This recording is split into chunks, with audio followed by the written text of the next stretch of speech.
Jishikilie, mimi nakwambia wewe. Nijishikilie wapi? Ayodi ma. Wewe na mimi ndio kujishikilia.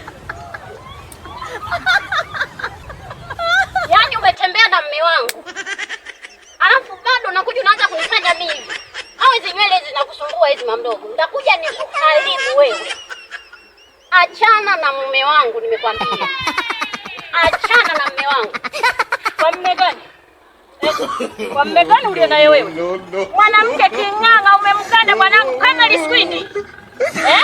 Wewe hujui kuachika. Mamdogo umeachika, achika. Wenzako wakiachika wanaachika. Wewe ndio umeambiwa kwamba ameniacha. Umeambiwa ameniacha mimi. Nakuuliza umeambiwa nimeachwa na kuuliza mamdogo nimeacha nini nakwambia?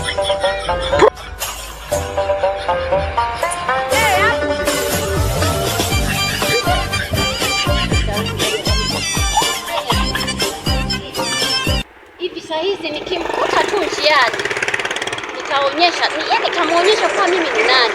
Yaani ananichukulia mume wangu hivi hivi huku naangalia jamani. Alafu nakutana naye njiani namuuliza anaanza kunijibu vyoko.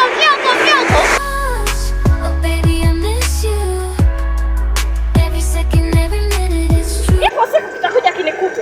Yaani kama sija yake kwa hiyo kemama hata mbone pakuli akijai. Kinaanza tu kunipanda kichwani. Ipo siku tutakuja nikitie hapa. Tutakuja nikionyeshe show. Ipo siku. Kimu chenye kuuza mahindi. Lakini lolote kumbe mwenyewe muuza mahindi. Ngoja kwanza nikiuze. Yakaungua kule. Na nipanda kichwani. Nakukaribisha hapa Kimara Hospitali Amerika Stendi. Karibu kama hivyo unapata hapa kwa mfano kama hivi.